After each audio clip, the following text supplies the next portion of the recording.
থেকে গিয়ে তিনি শপথ নিয়েছেন। কেন?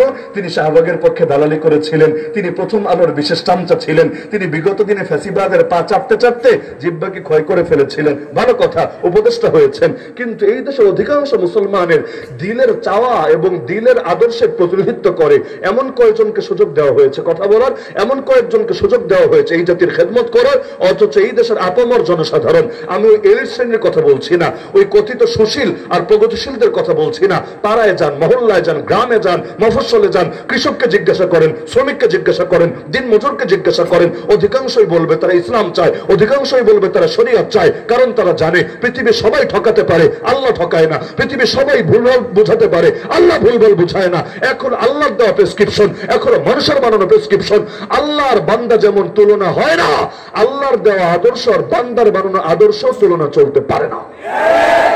তো তুমি ইউরোপের প্রেসক্রিপশন দাও, আর আমেরিকার প্রেসক্রিপশন দাও, আর জাতিসংঘের প্রেসক্রিপশন দাও, আর দিল্লির প্রেসক্রিপশন দাও, আর চায়নার দাও, রাশিয়ার দাও, যারটাই দাও, আল্লাহর চাইতে উত্তমটা কেউ এনে দিতে পারবা না।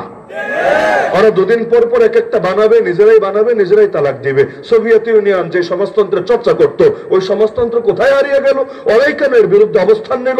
সোভিয়েত ইউনিয়ন ভেঙে কেন টুকরা টুকরা হলো? আরে যেই গণতন্ত্রের স্লোগান আমেরিকা দেয়, ওই গণতন্ত্রের বিরুদ্ধে পর্যন্ত এই আমেরিকায় পশ্চিমা বিশ্ব পর্যন্ত কেন এখন জোরতর আওয়াজ উঠতে শুরু করলো? আরে নারীর ক্ষমতায়নের গল্প শোনায় সারা দুনিয়ায়। আমেরিকার 200 বছরের গণতন্ত্রের ইতিহাসে কই হলো নারীর ক্ষমতা? 47টা প্রেসিডেন্ট নির্বাচিত হলো, এর মধ্যে পাগলারে পর্যন্ত নির্বাচিত করতে রাজি হলো, তো মহিলারে নির্বাচিত করতে রাজি?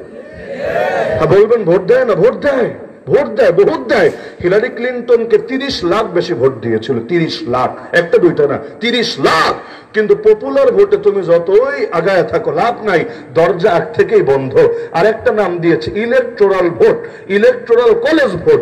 মানে এটা হলো আরেকটা সিন্ডিকেট, আরেকটা ফাইজলামি, যে তোমরা জনগণ যতই ভোট দাও লাভ নাই, তোমাদের ভোটটা আমরা কেয়ার করি না। এই যে আলাদা কিছু বাঘা বাঘা মাথা আছে, এই প্রদেশ থেকে 3 জন দিবে, ওই প্রদেশ থেকে 10 জন দিবে, ওই প্রদেশ থেকে 12 জন দিবে, এভাবে পুরো দেশ মিলিয়ে 270টা ভোট পেলেই কাম চলবে, আর কিছু লাগবে না। এরপর জনগণ তোমার 30 লাখ না 30 কোটি বেশি ভোট দেখ লাভ নাই, যদি তোমার বিপরীত পক্ষ এই 270টা পাওয়া যায়, সিন্ডিকেটের ভোট, সেই রাজা হবে, সেই প্রেসিডেন্ট হবে। আর সিন্ডিকেট দেখা দেখা ইহুদির দালালি করে এমন কাউরে আনবে, আর নারী নয় পুরুষ এমন কাউরে এনেই বসাবে। সারা দুনিয়ার নারীর গল্প শোনাবা, যে দেখো বাংলাদেশও কত একটা সুন্দর কিউট মুসলিম কান্ট্রি, দেখো এখানে প্রধানমন্ত্রীও নারী, বিরোধী দলীয় নেত্রীও নারী, সংসদের স্পিকারও নারী, খালি জাতীয় মসজিদের খতিব পদটা বাকি। না, নারীর ক্ষমতায়ন করতে চাইলে তো 100% কমপ্লিট করতে হবে, ওই একটা জায়গায় গিয়ে পারে না, বাকিগুলো করেছে, ভালো কথা। তো গর্ব করবা কার সামনে? আমেরিকার সামনে, ইউরোপের সামনে? যার সামনে করছো আর নিজেরই তো খবর নাই, সারা দুনিয়ারে মুলা দেখায়, নিজে মুলা খায় না। এটা যদি ফাইজলামি না হয়, ফাইজলামি কারে বলে? আজও পর্যন্ত ইহুদিরা নিজেদের ভেতরে সুদি লেনদেন করে না, সারা দুনিয়ারে সুদ খাওয়া শিখালো, সুদি মতবাদ ছড়িয়ে দিল। এমনকি ওরাই যখন অন্য কোন লোকের সাথে লেনদেন করে, যে ইহুদি না, উচ্চ হারে সুদ নেয়, এতে বাধে না, কিন্তু এক ইহুদি আর এক ইহুদির সাথে সুদি লেনদেন করে না। কারণ ওরা জানে যেই জাতি সুদে জড়াবে ওই জাতির পতন হবেই হবে, বৈষম্য বাড়বেই বাড়বে। সুদ মানে জুলুম, সুদ মানে অবিচার, সুদ মানে বৈষম্য, এটা কেউ ঠেকাতে পারবে না। তো দুনিয়ারে খাওয়াবে ভালো কথা, নিজে খেতে রাজি না। এই যে দেখেন না, ইন্ডিয়া আমাদের সংখ্যালঘুর অধিকারের বয়ান শোনায়, সংখ্যালঘুদের অধিকার দাও তোমরা, এই করো সেই করো। আরে বেটা, নিজের সংখ্যালঘুদের দিকে একবার তাকা। তুই বাংলাদেশ নিয়ে কথা পরে বলিস, আগে কাশ্মীরের দিকে তাকা, আসামে তাকা, অযোধ্যায় তাকা, দিল্লিতে তাকা, সাহারানপুরে তাকা। আরে বাবরি মসজিদ ভেঙে যে রাম মন্দির হলো এর দিকে তাকা। 6 বছরের ছোট্ট মেয়ে আসিফা, তাকে পর্যন্ত গণধর্ষণ করেছে, মেরেছিলি, আর ওটা দেখার জন্য সবাই মিলে পর্ন সাইটে পুরো বছর জুড়ে সবচাইতে বেশি সার্চ করেছিলি, ওই দৃশ্যের দিকে তাকা। বল জয় শ্রীরাম বল। এই পলিটিক্যাল স্লোগান দেওয়ানোর নাম করে কত মুসলমানকে যে পিটিয়ে পিটিয়ে মারলি, ওটার দিকে তাকা। আরে গুজরাটে যে তোরা মোব লিঞ্চিং করলি, ওটার দিকে তাকা। আরে গো হত্যার নামে, গো রক্ষার নামে কত মুসলমানকে শহীদ করলি, ওটার দিকে তাকা। আসামের বুকে আরে কত ডজন ডজন মসজিদ মাদ্রাসাকে বুলডোজার দিয়ে তোরা একদম ধসিয়ে দিলি, ওটার দিকে তাকা। জ্ঞানব্যাপী মসজিদটাকে এখন দখলে রাখার চেষ্টা করছে, ওটাকেও ভেঙে একটা মন্দির বানাবে। আর এই ফাইজলামের দিকে তাকা। নিজের দেশের অধিকারের খবর নাই, আর আরেক দেশের অধিকার নিয়ে তার ঘুম আর টেনশনের শেষ নাই। দুনিয়ারে যতদিন প্রশ্ন করতে না শিখবেন, ততদিন খালি জবাব দিতে দিতেই জীবন যাবে।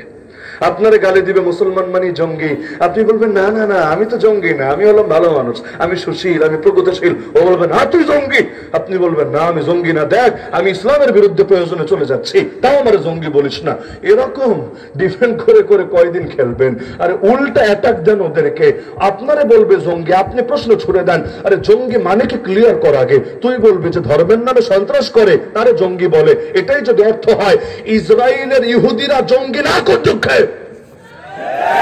ওরা তো ধর্মের নামেই মসজিদ আকসা দখল করে রেখেছে, ধর্মের নামেই 70 বছরের বেশি সময় ধরে মুসলমান মারছে, ধর্মের নামে ইসমাইল হানিয়াকে শহীদ করেছে, ইয়াহিয়া সিনওয়ারকে শহীদ করেছে, হাজার হাজার মা বোনকে ধর্ষণ করেছে।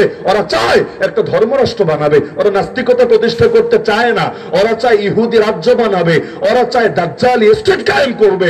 আর এই যে হিন্দুত্ববাদীরা বিজেপি আরএসএস ওর রাজনীতির মূলই তো হিন্দুত্ববাদ, তো ও তো চাই ধর্ম প্রতিষ্ঠা করতে এবং ধর্মীয় মতবাদকে কেন্দ্র করে মুসলমানকে মারছে। তাহলে এই যে ধর্মের নামে মানুষ মারছে, ওরা জঙ্গি হবে না কোন দুঃখে? মুসলমানদের কত সংগঠনকে নিষিদ্ধ করে রেখেছে, কেন?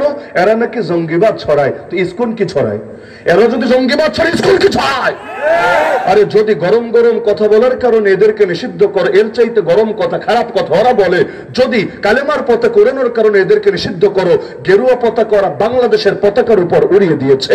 আর যতগুলো নিষিদ্ধ করার আলামত আছে সবগুলো আরো বেশি এদের মধ্যে মজুদ আছে, কিন্তু কেউ পাবে আর কেউ পাবে না। তা হবে না, তা হবে না, এই ফাইজলামি বন্ধ করতে হবে। দাজ্জালের চোখ হলো একটা, জানেন তো?